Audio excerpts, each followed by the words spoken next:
Hello दोस्तों, नमस्कार। तो मैं कौशल्या मरावी फिर से आ गई हूँ आप लोग के साथ एक नई वीडियो के साथ। आप सभी को मेरा नमस्कार, गुड मॉर्निंग, राम राम। और आज मैं जिस टॉपिक पे बात करना चाहती हूँ वो हमारे जीवन के लिए या समुदाय के लिए और एक राष्ट्र निर्माण के लिए बहुत ही ज़रूरी है। तो आज मैं जिस टॉपिक पे बात करूँगी, जिस बिंदु पे बात करूँगी, वो हमारे जीवन के लिए बहुत ही महत्वपूर्ण टॉपिक है, जिसको कहा जाता है शिक्षा। तो आज मैं शिक्षा पे बात करूँगी और एक शहर के बच्चे और ग्रामीण बच्चों के शिक्षा पे बात करूँगी मैं आज। तो दोस्तों, शिक्षा हमारे जीवन के लिए एक बहुत अहम पहलू है और हमारे समाज निर्माण के लिए अहम पहलू है, राष्ट्र निर्माण के लिए अहम पहलू है। तो शिक्षा को हम हर बच्चा, हर समाज, हर व्यक्ति के लिए बहुत ही आवश्यक है शिक्षा। तो जैसा कि मैं भी एक गांव से हूँ, गांव से ही बिलोंग करती हूँ और एक बहुत ही आउट क्षेत्र से मैं आती हूँ। बहुत ही बैकवर्ड एरिया है जहाँ पे संसाधनों की बहुत ज़्यादा कमियाँ हैं। जिस वार्ड में मैं रहती हूँ, जिस टोले में मैं रहती हूँ, तो वहाँ पे अभी वर्तमान परिदृश्य में तो चलिए थोड़ा जो संसाधन हैं कुछ हद तक ठीक हैं, फिर भी बहुत सारे अभी इतना सक्सेस नहीं हुआ है, इतना विकास नहीं हुआ है। तो ऐसे गांव से मैं भी हूँ। तो मुझे लगता है कि ऐसे मेरे जैसे ही ऐसे कितने विद्यार्थी होंगे जो ऐसे समस्याओं को फेस कर रहे होंगे, समस्याओं से लड़ रहे होंगे। तो मैं उन सभी माँ बाप को, उन सभी अभिभावकों को अभिभावकों से मैं अनुरोध करूँगी शिक्षा के लिए कि शिक्षा हमारे जीवन में कितना महत्वपूर्ण है। शिक्षा है तो सब कुछ है। हमने सुना है कि हम सभी सुनते हैं कि शिक्षा वो शेरनी की दूध है जिसको पीकर हर बच्चा दहाड़ सकता है। तो शिक्षा वो पहलू है, शिक्षा वो मुद्दा है, शिक्षा वो बिंदु है। शिक्षा है तो हमारे पास सब कुछ है, शिक्षा के बिना हम अधूरे हैं। तो मेरा कहने का तात्पर्य ये है दोस्तों कि हम भी एक ग्रामीण अंचल से हैं और गांव से ही निकल के हम अभी सामने आए हैं। तो ऐसे बहुत सारे बच्चे हैं जो कि गाँवों में रहते हैं, गाँवों में पढ़ते हैं, गाँवों में बहुत सारे स्कूल्स हैं। और जैसे हमारे ग्रामीण अंचल के बच्चे जो सक्षम हैं, जिनके पेरेंट्स, जिनके माता पिता, जिनके अभिभावक, तो वो रिसेंटली प्राइवेट स्कूलों में भेजते हैं। लेकिन जिनके माँ बाप इतना कहना चाहिए सक्षम नहीं हैं, जिनका जो रोज़मर्रा की ज़िंदगी एक उनका एक पेशा होता है कि रोज़गार गारंटी में काम करके अपना घर चलाना और दिन भर कमाए, शाम के लिए जो भी उनका मजदूरी मिला शाम को उनका खाने का बस हो पाया, फिर सुबह गए फिर शाम को आए, मतलब इसी तरह से चलता रहता है ज़िंदगी। तो डेफिनेटली हमने भी ऐसे समस्याएं देखी हैं, ऐसे समस्याएं झेले हैं, तब जाके आज हम कहीं ना कहीं इस मुकाम तक पहुँचे हैं, कहीं ना कहीं यहाँ तक हम पहुँचे हैं।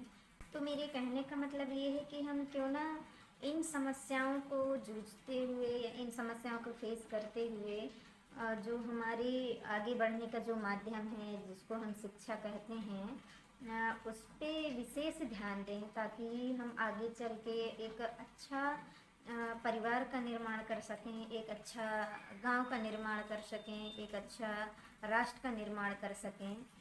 तो शिक्षा जो है हमारी सोचने समझने की जो क्षमता होती है उस उसको बढ़ाती है।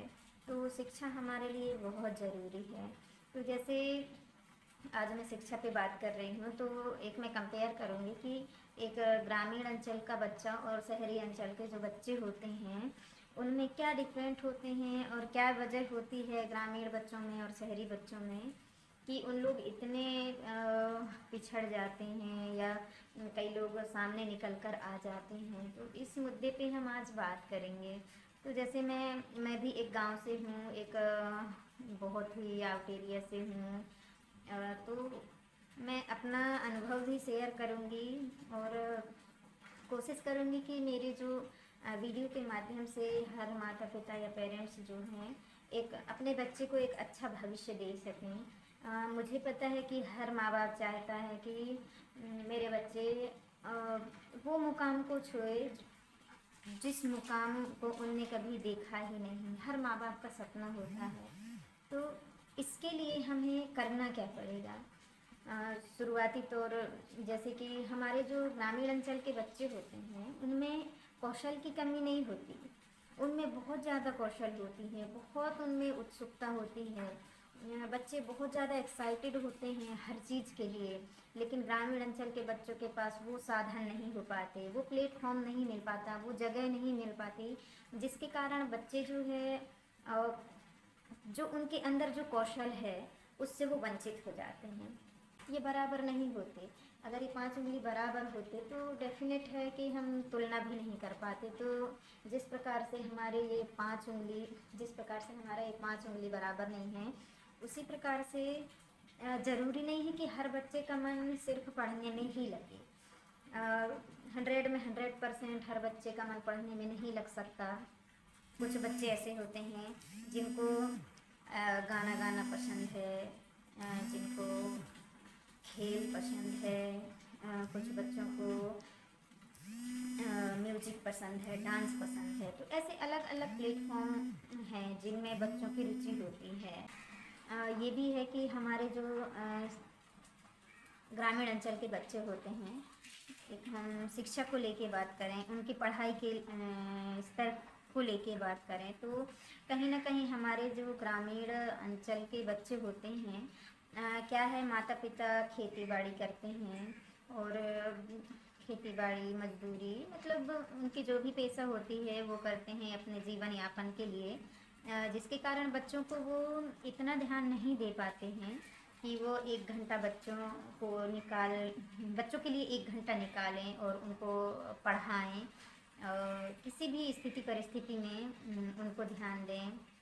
ऐसा नहीं होता है हमारे ग्रामीण अंचल में। लेकिन मैं आप लोगों को एक उदाहरण देना चाहूँगी कि मेरे पापा भी कभी स्कूल नहीं गए, मतलब कभी पढ़ने नहीं गए, स्कूल का मुंह ही नहीं देखा उनने। लेकिन उनको एक उनकी दोस्ती ऐसी थी कि क्या नहीं पता, लेकिन मेरे पापा जी ने हम लोगों को समय दिया। मेरे कहने का मतलब ये है कि मेरे पापा स्कूल नहीं गए हैं, लेकिन पापा जी ने ऐसे दोस्ती यारी थी, पापा के दोस्त ऐसे थे कि पापा जी ने पढ़ना सीख गए और सारी चीज़ें, और आज उन्हीं का देन है कि हम लोग इस मुकाम पर पहुँचे हैं और सक्षम हैं कि हम अपने लिए 2 पैसे कमा पा रहे हैं। तो आज मेरे पापा की देन है ये, क्योंकि हमारे पापा जी उनको सारा चीज़ें आती थी, जो पहाड़ा होती है, तो बच्चों का जो मेन बेस होता है वो पहाड़ा होता है। पूरी पहाड़ा अगर हमको पढ़ते आ गया, जैसे अनाराम हो गया, गिनती हो गई, दुनिया हो गई और 12 खड़ी हो गए, मतलब ये जो पहाड़ा होता है हमारा, पहाड़ा पढ़ लिया बच्चा ने तो समझ लो उनकी जो पढ़ने की जो क्षमता है वो विकसित हो गई। और बच्चे को यही पता नहीं है कि मुझे पढ़ना क्या है, अनाराम ही नहीं बन रहा है ना, 12 खड़ी नहीं बन रहे हैं, तो बच्चे का जो वीकनेस पॉइंट है यहीं से लो हो जाती है। तो मेरे कहने का मतलब ये है कि जो भी पेरेंट्स हैं, जो भी माता पिता हैं, जो भी संरक्षक हैं, जो भी पेरेंट्स हैं, है ना, तो आप लोग अपने बच्चों को 1 घंटा ज़रूर दीजिए घर में। 1 घंटा आप शाम को दीजिए। आपसे नहीं बन रहा है पढ़ के, हो सकता है बाजू वाले हों, आपके पड़ोसी हों, तो वहाँ कुछ बच्चे होंगे या कोई किसी के माता पिता होंगे या कोई कॉलेज जाने वाले बच्चे होंगे, तो उनसे आप रिक्वेस्ट कर सकते हैं कि मेरे बच्चे को 1 घंटा आप पढ़ा दें। तो या फिर अगर नहीं है आपके आजू बाजू कोई भी, तो आप ये कर सकते हैं कि अपने बच्चे को आप अपने सामने, आपसे कुछ भी नहीं बन रहा है फिर भी आप बताएं, कि उनसे पूछें कि आज आपने क्या पढ़ा, टीचर ने क्या पढ़ाया, क्या होमवर्क मिला है। ये सारे चर्चाएं करके और फिर बच्चों को आप पढ़ाएं, सामने बैठ के देखें कि क्या पढ़ रहा है बच्चा, क्या होमवर्क मिला है। उनको कोशिश करें कि आपके सामने बच्चा पढ़े। अगर आप वाकई में अपने बच्चे को 1 घंटा भी देते हैं, तो आपके बच्चा कभी भी पीछे नहीं हटेगा पढ़ने से। आप, ये मैं ग्रामीण अंचल के बात कर रही हूँ, बाकी शहर में तो ऐसा है कि KG1 KG2 नर्सरी वगैरह वगैरह होते हैं, लेकिन हमारे शहर ग्रामीण अंचल में तो सीधे बच्चा पहली में जाता है, उसके बाद तो ये चीज़ें हैं, इसलिए मैं बोल रही हूँ। अगर हमको एक अच्छा हमारे बच्चों के लिए एक अच्छा भविष्य चाहिए, हमारे बच्चों के लिए एक अच्छा शिक्षा चाहिए, हमारे बच्चे एक अच्छे जगह पे जाएं, हमारे बच्चे कलेक्टर बने, इंजीनियर बने, अधिकारी बने, मतलब वगैरह वगैरह, जिस क्षेत्र में बच्चे का रुचि हो वहाँ तक पहुँचे, उसके लिए हमको 1 घंटा अपने बच्चों के लिए निकालना पड़ेगा। तो आप लोगों से एक रिक्वेस्ट है मेरी कि बच्चों को आप कुछ नहीं, पहली से लेकर 5वीं तक थोड़ा सा मेहनत करके उनको पहली से लेकर 5वीं तक उनको समय दे दीजिए। उसके बाद आप बच्चों को समय नहीं भी दे पा रहे हैं तो कोई बात नहीं, वो इतना सक्षम हो जाते हैं, समझ आ जाती है उन्हें सोचने की, समझने की, कि मुझे किस क्षेत्र में जाना है, क्या पढ़ना है, कितना टाइम पढ़ना है, मुझे ड्रेस धुलना है, घर जाना है, स्कूल जाना है, घर के जो भी काम है वो करना है। ये चीज़ें मैं इसलिए बता रही हूँ क्योंकि मैंने भी इन चीज़ों को फेस किया है। जैसा कि मैंने कहा कि गांव के बच्चों में कौशल की कमी नहीं है, उनमें बहुत सारे कौशल हैं, बहुत सारी कलाएं हैं। हर क्षेत्र में जाने के लिए उनके पास, उनके अंदर एक जुनून होती है, जज्बा होता है। तो कहीं ना कहीं वो जुनून और जज्बा के लिए उनको जो है वो साधन, वो संसाधन नहीं मिल पाते, वो जगह नहीं मिल पाती, जिसके कारण हमारे ग्रामीण अंचल के जो बच्चे होते हैं वो आगे नहीं आ पाते हैं। और ठीक इसी तरह से जैसे हम शहरी बच्चों की बात करें तो शहरों में सारे संसाधन होते हैं, हर चीज़ होता है कि शहर के बच्चों के माता पिता थोड़े शिक्षित होते हैं, प्लस जो बच्चों की शिक्षा में ध्यान देते हैं, और फिर उनके जो कौशल है कि बच्चा किस क्षेत्र में जाना चाह रहा है उसको वो नोटिस करते हैं और उस क्षेत्र के लिए उनको अवेयर करते हैं, साथ देते हैं कि हमारा बच्चा आगे बढ़े।